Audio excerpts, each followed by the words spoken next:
নমস্কাৰ আখাবৰা আইডিয়া অনুষ্ঠানলৈ আপোনালোকক স্বাগতম আশা কৰো আপোনালোক সকলোৱে ভালে আছে আজি আমি মানসিক স্বাস্থ্য আৰু নিচাৰ ওপৰত আলোচনা কৰিম আৰু শিকিম বিশেষকৈ আমাৰ মহিলাসকলৰ ভিতৰত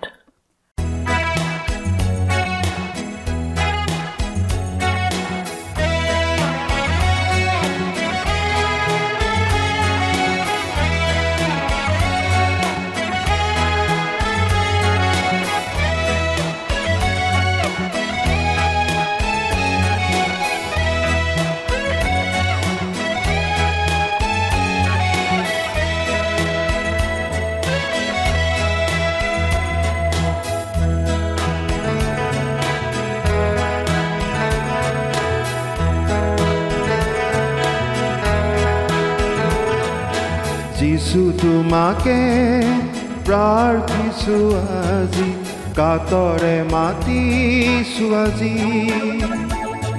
আমি প্ৰভু যিছু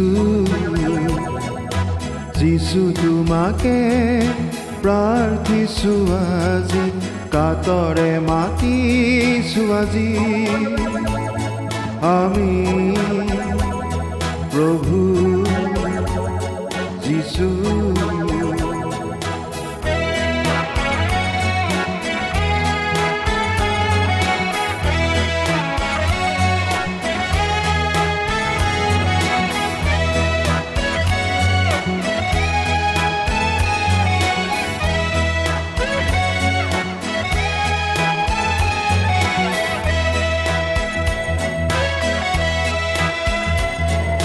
তুমি সৃজিছিলা যোন বেলি তৰা ইয়াৰ কাষলে মোৰ যিছু তুমি আহা তুমি সৃজিছিলা যোন বেলি তৰা ইয়াৰ কাষলে মোৰ যিছু তুমি আহা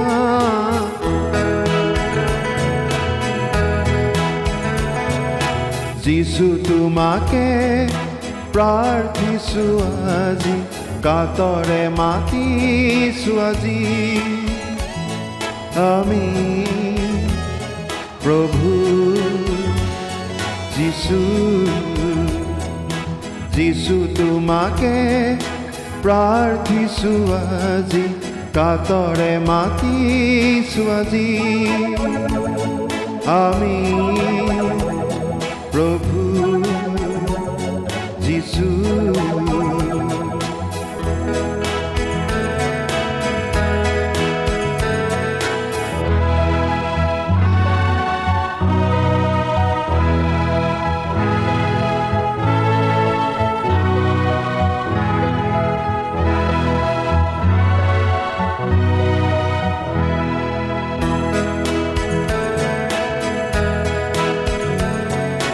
তুমি আহিছিলা এই জগতলৈ আমাৰ সকলোকে জীৱন দিবলৈ তুমি আহিছিলা এই জগতলৈ আমাৰ সকলোকে জীৱন দিবলৈ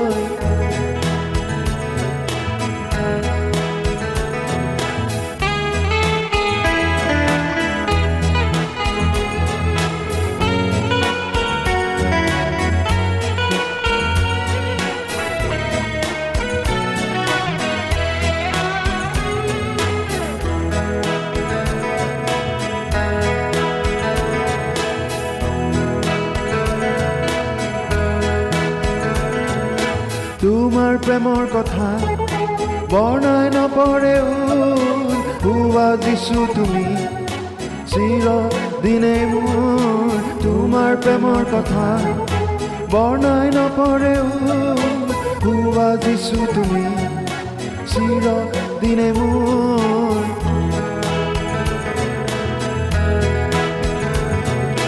যিছু তোমাকে প্ৰাৰ্থিছো আজি কাতৰে মাতিছো আজি আমি প্ৰভু যিছু প্ৰভু যিছু প্ৰভু যিশু প্ৰভু যিশু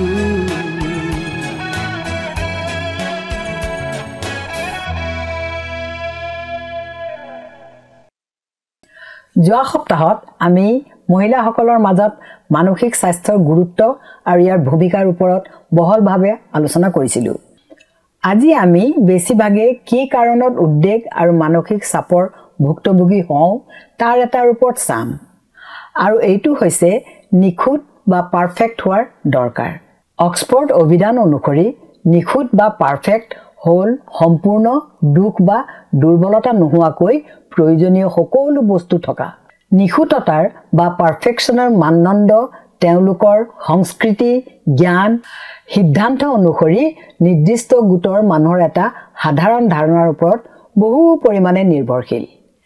যেতিয়া কোনো ব্যক্তিৰ নিখুঁততা জুখিবলৈ কোনো এক গ্ৰহণযোগ্য গুণ নাথাকে, তেতিয়া সৌন্দৰ্য, বৈশিষ্ট্য, কৃতিত্বৰ ক্ষেত্ৰত নিখুঁত হোৱাটো যথেষ্ট মোহময়ী হৈ পৰে। বহুতে এই কথা জানিও এতিয়াও ভুৱা লক্ষ্যত উপনীত হৈয়েই আছে, যদিও উদ্দেশ্য বেলেগ হ'ব পাৰে। কিন্তু ই এবাৰ আৱেগিক সুস্থতা, জীৱন লক্ষ্য নিৰ্ধাৰণ, সহানুভূতি আৰু আনন্দৰ বুজাবুজিৰ ওপৰত গভীৰ প্ৰভাৱ পেলাব পাৰে। ব্যক্তি হিচাপে সময়ৰ লগে লগে বহু ক্ষেত্ৰত আমি নিজকে খাপ খুৱাই লওঁ আৰু সাফল্য লাভ কৰোঁ, কিন্তু যিটোৰ আচলতে আমাৰ আনন্দক উন্নীত কৰে সেয়া হয়তো আমি যিটো বিশ্বাস কৰোঁ সুখ কঢ়িয়াই নানিবও পাৰে। আনন্দৰ প্ৰকৃত উৎস, যুক্তি আৰু পথ বুজিবলৈ আমি কোন আগতে সেইটো জানিব লাগিব। সেয়া আমাৰ নিজৰ বাবেও হওক আৰু আমাৰ সৃষ্টিকৰ্তা ঈশ্বৰলৈ হওক। যেতিয়ালৈকে আমাৰ জীৱনৰ উদ্দেশ্য কি আমি সেইটো বুজি নাপাওঁ, তেতিয়ালৈকে আমি নিজকে সদায় আমাৰ সৰু সৰু কৃতিত্বৰ জৰিয়তে সান্তনা দিবলৈ চেষ্টা কৰোঁ, যিটো আমাৰ গন্তব্যস্থান পোৱাৰ বাবে দৰকাৰী, কিন্তু এইটো এই প্ৰকৃত লক্ষ্য নহয়, যাৰ ফলত আমি দিশহাৰা হৈ পৰোঁ আৰু আনন্দৰ উৎস নাইবা বুজিবলৈ আৰম্ভ কৰি দিওঁ, আৰু ইয়ে আমাক হতাশ আৰু জীৱনৰ ওপৰত এক অনিশ্চিত মনোনিৱেশ লৈ আনে। আমি জনা উচিত যে আমাৰ বাবে ঈশ্বৰৰ যি পৰিকল্পনা সেইটো জগতৰ পাৰফেকশ্যনৰ তুলনাত সীমাবদ্ধ নহয়। আনকি আমাৰ বাবে ঈশ্বৰৰ যি আজ্ঞা সেইবোৰ হৈছে আমাক প্ৰত্যেক মুহূৰ্তত সোঁৱৰাই দিয়ে আমি কোন আৰু আমি যেতিয়া ঈশ্বৰৰ লগত থাকোঁ আমি কি হ'ব পাৰোঁ। ঈশ্বৰে আমাৰ অসম্পূৰ্ণতা জানে, তেওঁ আমাৰ দুখবোৰ জানে, আৰু তেওঁ এইটোও জানে যে আমাক প্ৰতিটো মুহূৰ্তত তেওঁক প্ৰয়োজন। মনত ৰাখিব, ঈশ্বৰে নিখুঁত নিবিচাৰে, তেওঁ বিচাৰে আপোনাৰ হৃদয়, আপোনাৰ গ্ৰহণযোগ্যতা আৰু তেওঁৰ প্ৰতি দায়বদ্ধতা, যিবোৰ ক্ষেত্ৰত নাৰীক নিখুঁত হ'ব লাগে বুলি আশা কৰা হয়। যদি আমি এগৰাকী নাৰীৰ সন্দৰ্ভত প্ৰতিটো প্ৰজন্মৰ প্ৰতিটো বয়সৰ আশা আকাংক্ষাবোৰ চাওঁ, তেনেহ'লে তাত ক'বলৈ কোনো শব্দ নাথাকিব। মানুহ হিচাপে সংস্কৃতি, আৱেগিক, শাৰীৰিক প্ৰয়োজন অনুসৰি আমি সলনি হৈ থাকোঁ। আমি 10 বছৰ আগতে যেনে আছিলোঁ, আজি আমি আগৰ দৰে একে নহয়। এই পৰিৱৰ্তনশীল যুগত বিশেষকৈ নাৰীৰ চৰিত্ৰ আদৰ্শৱান হিচাপে পৰিগণিত হ'বলৈ সক্ষম হৈছে। এক ভাল মানদণ্ড নিৰ্ধাৰণ কৰাটো অতি আৱশ্যক। ই কেৱল ঈশ্বৰক ভয় কৰা বা মহৎ গঢ়ি তোলাতে নহয়, কিন্তু তাৰ পৰা তেওঁলোকক অদৰকাৰীৰ পৰা দৰকাৰী বুজিবলৈ এক স্পষ্ট ধাৰণা প্ৰদান কৰিব। আহক আমি চাওঁ কি ক্ষেত্ৰত মহিলাসকলক নিখুঁত হ'ব বুলি আশা কৰা হয়। নাম্বাৰ 1, সৌন্দৰ্যতা। যদি আপুনি যোৱা 100 বছৰত সৌন্দৰ্যৰ মানদণ্ডৰ অনুকৰণ লক্ষ্য কৰে, তেনেহ'লে তাত সাদৃশ্য আৰু বৈপৰীত্য যথেষ্ট আশ্চৰ্যকৰ। কিন্তু আমি এটা কথা মনত ৰখাটো দৰকাৰ যে কোনো ব্যক্তি সদায় কাললৈকে একে দেখা হৈ থাকিব নোৱাৰে, আৰু নিজৰ শান্তি আৰু আনন্দতকৈ কোনো প্ৰৱণতা বা প্ৰত্যাশা প্ৰাথমিকতা হ'ব নোৱাৰে। আমি আমাৰ ভনী বা পৰিয়ালৰে আন কোনোৱেই হওক, তেওঁলোকক নিজৰ সৌন্দৰ্য প্ৰসাধনৰ দ্বাৰাই নহয়, তাৰ হলনি আমি নিজকে যি সেই হিচাপে মানি ল'বলৈ আৰু হলনি নোহোৱাকৈ সুখৰ প্ৰকৃত উৎস বুজিবলৈ শিক্ষা দিব লাগে। নাম্বাৰ 2, কাম আৰু সংসাৰৰ ভাৰসাম্যতা। যোৱা কেই দশকমান আগলৈ ইয়াৰ কোনো বিকল্প নাছিল, কিন্তু সদায় ব্যতিক্ৰম আৰু পৰীক্ষণ আছিল। কিন্তু অতীতৰ অৰ্জনকাৰীসকলৰ মাজত এটা কথাৰ মিল আছিল যে তেওঁলোকৰ ভাল পোৱা লোকসকলৰ পৰা নাইবা তেওঁলোকে অনুপ্ৰাণিত হোৱা লোকসকলৰ পৰা সমৰ্থন পাইছিল। আজিকালি যদিও বিয়াৰ পিছত মহিলাসকলক নিজৰ কেৰিয়াৰৰ গঢ়ি তোলা এটা নিয়ম হৈ পৰিছে, এইটোৱেই তেওঁলোকৰ কৰ্মজীৱনৰ ভাৰসাম্য আৰু সন্তান প্ৰতিপালনৰ ক্ষেত্ৰত কিছুমান অবাস্তৱ প্ৰতীক্ষাও মোকলাই দিছে। উদাহৰণস্বৰূপে মহিলাগৰাকীয়ে ঘৰ, সন্তান আৰু অফিচৰ কামৰ প্ৰয়োজনীয়তাসমূহ জনা উচিত। মহিলাগৰাকীয়ে ৰন্ধা বঢ়া জানিব লাগিব আৰু সন্তানসকলক ভালদৰে ডাঙৰ কৰিব লাগিব। পৰিয়াল আৰু অফিচৰ কামৰ মাজত নিজৰ বাবে সময় ল'ব নোৱাৰিব। তেওঁ ঘৰৰ কোনো সমস্যাই তেওঁৰ অফিচৰ কামত প্ৰভাৱ পেলাব নোৱাৰিব ইত্যাদিৰ। নাম্বাৰ 3, নিখুঁত গৃহিণী। যেতিয়াই ঘৰলৈ আলহী আমন্ত্ৰণ কৰা হয় তেতিয়া আমি দেখোঁ যে ঘৰৰ গৃহিণীগৰাকীয়ে সকলো কামৰ দায়িত্ব লয়। ৰন্ধা বঢ়াৰ, সাজ সজ্জাৰ, কি খুৱাব আদি সকলো। হয়, অৱশ্যে আজিকালি পৰিৱৰ্তন হৈছে, কিন্তু তথাপিও এতিয়াও কিছুমান ঘৰ আছে য'ত আজিও মহিলাসকলক পুৰুষসকলৰ বিপৰীতে ভাল নিখুঁত গৃহিণী হোৱাটো আশা কৰে। পৰিয়াল মানে এনে নহয় যে অকল এগৰাকীয়ে কষ্ট কৰিব আৰু বাকীবোৰে আৰামত থাকিব। পৰিয়াল হ'ল য'ত যিমান পাৰে সকলোৱে একত্ৰিত হৈ এক নিখুঁত স্থান তৈয়াৰ কৰে। নাম্বাৰ 4, আদৰ্শবান মহিলা। এখন ভাল ঘৰৰ বিষয়ে আপোনাৰ প্ৰথম ধাৰণা কি? এখন ঘৰ য'ত মাকেই হ'ল সৰ্বেসৰ্বা। তেওঁ হ'ল ছুপাৰ হিৰো, যিজনে ঘৰৰ সকলো লোক কোনো অসুবিধা নোহোৱাকৈ আৰামত থকাটো নিশ্চিত কৰে। একেবাৰে আদৰ্শবান অকল মাকেই নহয়, যদি দেউতাকো মাকৰ সৈতে মিলি সকলোৰে দুয়োৱে একেলগে সকলোৰে খেয়াল ৰাখে তেনেহ'লে আনন্দ দুগুণ হ'ব। নাম্বাৰ 5, সম্পৰ্ক। ই এক তাৰ্কিক বিষয়। যদি আপুনি পুৰণি কালৰ কথা চায় তেনেহ'লে দেখা পাব যে আগৰ দিনত মহিলাসকলক তেওঁলোকৰ সম্পৰ্কৰ সন্দৰ্ভত কঠোৰ আৰু বিচাৰ সৈতে ব্যৱহাৰ কৰিছিল। আমি এনে এখন পৃথিৱীত বাস কৰোঁ য'ত সম্পৰ্কৰ প্ৰত্যাশা আৰু সংজ্ঞা দ্ৰুতগতিত সলনি হৈ আছে। কিন্তু দুখৰ বিষয় এইটোৱে যে মহিলাসকলক অতি সোনকালে বিচাৰ কৰে, সমালোচনা কৰে আৰু পুৰুষতকৈ তলত চায়। যদি মহিলাগৰাকীৰ অতীতত কিবা দুখজনক ঘটনাৰ লগত জড়িত আছিল তেনেহ'লে তেওঁক কঠোৰভাৱে বিচাৰ কৰা হৈছিল আৰু কিছু ক্ষেত্ৰত পুৰুষতকৈ বেছি শাস্তি দিয়া হৈছিল। এইটো এনেধৰণৰ যে পুৰুষতকৈ আগবাঢ়িবলৈ বা তেওঁলোকতকৈ ভাল জীৱন সম্পৰ্ক গঢ়িবলৈ মহিলাসকলৰ ওপৰত সঁচাকৈয়ে অধিক অনুগ্ৰহ আৰু দয়া থাকিব লাগিব। নিখুঁত হোৱাৰ প্ৰয়োজনীয়তা বহু শতিকাৰ আগৰ পৰাই চলি আহিছে। তাৰ চৰ্তবোৰ সলনি হ'ব পাৰে, কিন্তু মহিলা হিচাপে তেওঁলোকে বহুত বিচাৰৰ অধীনত পৰিছে আৰু বাইবেলতো তেনে বহুত উদাহৰণ দেখিবলৈ পাওঁ। এনেধৰণৰ প্ৰত্যাহ্বানৰ সন্মুখীন হোৱা আৰু তাত জয়লাভ কৰি আৰু প্ৰচুৰ অনুগ্ৰহ পোৱা মহিলাসকলৰ বিষয়ে আমি চাওঁ আহক। হান্না ইলকানা নামৰ লোক এজনৰ দুগৰাকী পত্নীৰ এগৰাকী।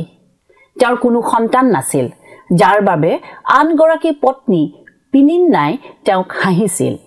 যদিও হান্নাক তেওঁৰ স্বামীয়ে বেছিকৈ মৰম কৰিছিল, তথাপিও যেতিয়াই তেওঁক সন্তান নোহোৱাৰ বাবে হাঁহিছিল তেতিয়া তেওঁৰ মনত বেজাৰ লাগিছিল। এনেকুৱা এটা মুহূৰ্ত আছিল যেতিয়া তেওঁ ঈশ্বৰৰ ওচৰত বহুত কান্দিছিল আৰু তেতিয়া পুনৰ পুৰোহিত এলিয়ে তেওঁক ভুল বুজিছিল।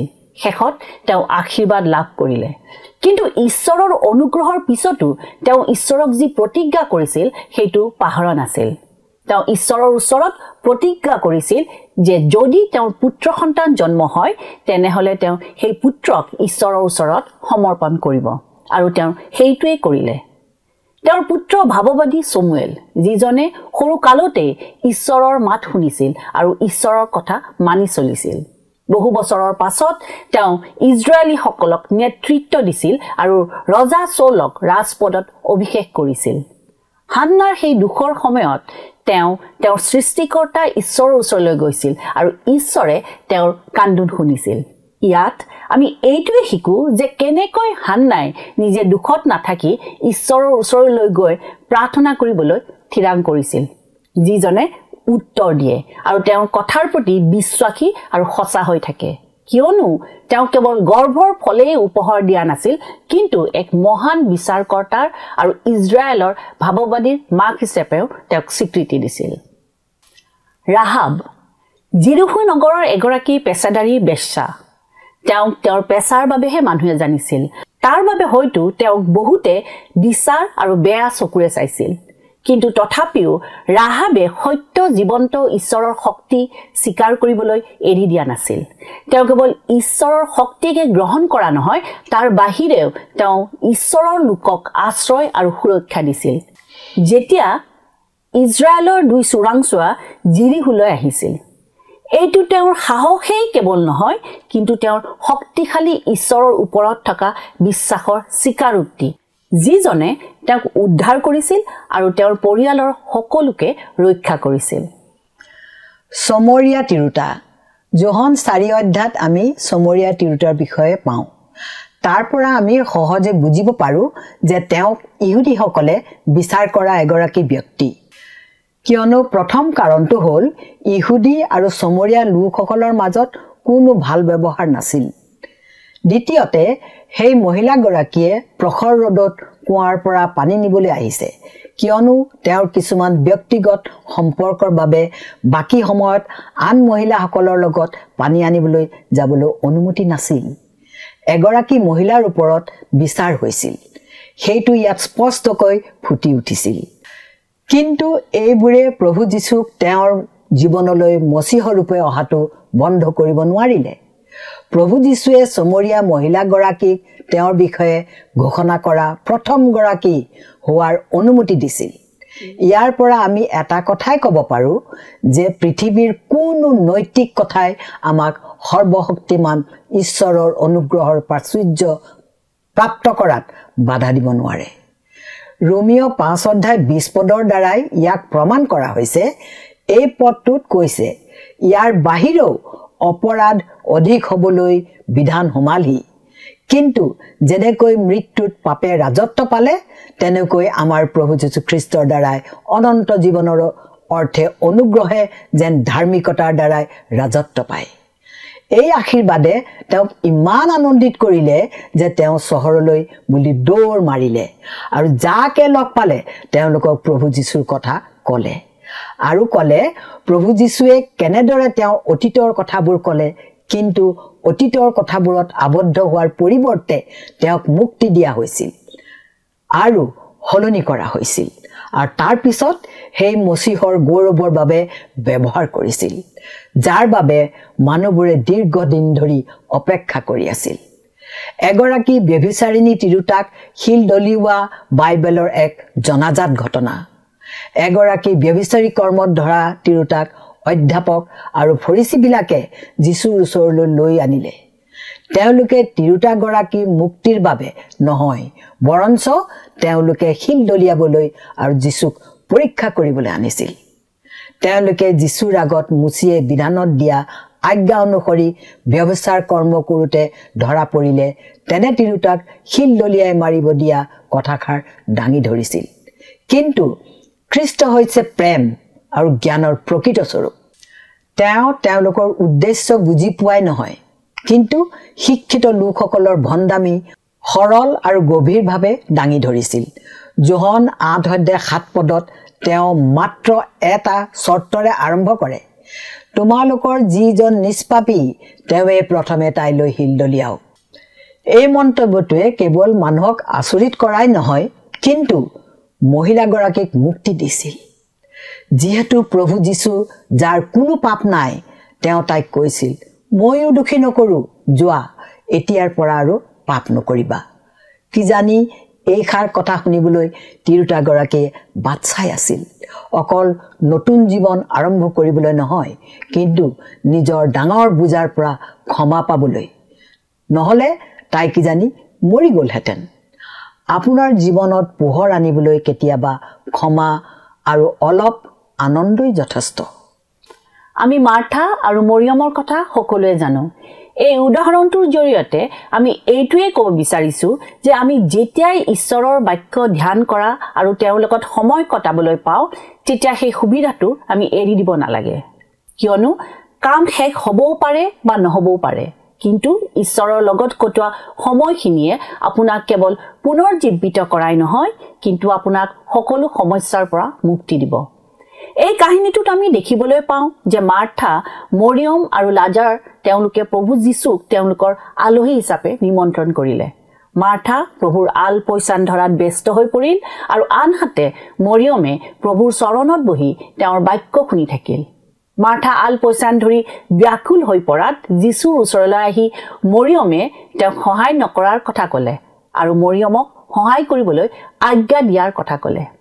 কিন্তু প্ৰভুৱে মাৰ্থাক এইদৰে ক'লে, লুক 10 অধ্যায় 41 আৰু 42 পদত। তাতে প্ৰভুৱে উত্তৰ দি তেওঁক ক'লে, মাৰ্থা মাৰ্থা, তুমি অনেক বিষয়ত চিন্তিত আৰু ব্যস্ত হৈ আছা, কিন্তু প্ৰয়োজনীয় এটাহে, কিয়নো মৰিয়মে সেই উত্তম ভাগ মনোনীত কৰিলে, তাক তেওঁৰ পৰা নিয়া নহ'ব। সামৰণিত বাইবেলত এনেধৰণৰ বহুতো মহিলাৰ কথা উল্লেখ আছে, য'ত তেওঁলোকে বহু ক্ষেত্ৰত নিখুঁত বা পাৰফেক্ট হোৱাৰ সন্মুখীন হ'ব লগাত পৰিছিল। সেই সকলোবোৰ বিশ্বাসী মহিলাই কেৱল ঈশ্বৰক বিচাৰিছিল আৰু প্ৰত্যেকবাৰে তেওঁলোকে ঈশ্বৰৰ পৰা ভাবিব নোৱাৰা আশীৰ্বাদ পাইছিল। এগৰাকী মহিলা আৰু শুভাকাংক্ষী হিচাপে আমি সকলোৱে মনত ৰখা দৰকাৰ যে কোনো নিখুঁত বা পাৰফেক্ট নহয়, কিন্তু প্ৰত্যেকেই আমাৰ পাৰফেক্ট ঈশ্বৰৰ ওচৰত অহাৰ বাবে বঞ্চিত নহয়। আপুনি আপোনাৰ জীৱনৰ সাফল্যত আপোনাৰ চাৰিওফালে থকা লোকসকলৰ প্ৰশংসা আৰু অনুমোদনৰ জৰিয়তে নিজৰ বৈধতা নিবিচাৰিব, বৰঞ্চ বিশ্বাস কৰিব যে আপোনাৰ জীৱন অনন্য আৰু ইয়াক কোনেও পাব আৰু অনুসৰণ কৰিব নোৱাৰে। নিজকে গণ্য বুলি নাভাবি নিজে নিজকে ইতিবাচক চিন্তাৰে উৎসাহিত কৰক। মনত ৰাখিব, ঈশ্বৰেই হ'ল আপোনাৰ প্ৰকৃত নিৰ্দেশক, মুক্তিদাতা আৰু পৰামৰ্শদাতা। যেতিয়া আপোনাৰ জীৱন ঈশ্বৰৰ ওচৰত সমৰ্পণ কৰিব, তেওঁ আপুনি বিচৰাতকৈ অধিক অৰ্জন কৰিবলৈ সহায় কৰিব। ঈশ্বৰে কেৱল এখন হৃদয় বিচাৰে যি ঈশ্বৰৰ বাবে সমৰ্পিত, পৃথিৱীৰ তুলনা অনুসৰে নহয়। তেনেহ'লে ভনীসকল, আমি মনত ৰখাটো দৰকাৰ যে আনে আমাক কি ভাবে বা কিদৰে চাই সেইবোৰৰ ওপৰত লক্ষ্য নকৰি এইটো জনা দৰকাৰ যে আমাক প্ৰভুৱে প্ৰেম কৰে আৰু আমাক মূল্য দিয়ে। আমি প্ৰভুৰ দৃষ্টিত এটুকুৰা সোণ, যাক খুব যতনেৰে সৃষ্টি কৰা হৈছে। আজিলৈ আমাৰ অনুষ্ঠানটিৰ ইমানতে সামৰণি মাৰিছোঁ। ঈশ্বৰে আমাক সকলোকে আশীৰ্বাদ কৰক, যাতে আমিও আনৰ বাবে আশীৰ্বাদৰ পাত্ৰ হ'ব পাৰোঁ। নমস্কাৰ।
যদি লাগে জীৱন পৰিপূৰ্ণতা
জ্ঞান বুদ্ধি আৰু সাহস পাবা যদি লাগে জীৱন পৰিপূৰ্ণতা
লাগে জীৱন পৰিপূৰ্ণতা যদি লাগে জীৱন পৰিপূৰ্ণতা প্ৰভু যীশুৰ কাষলৈ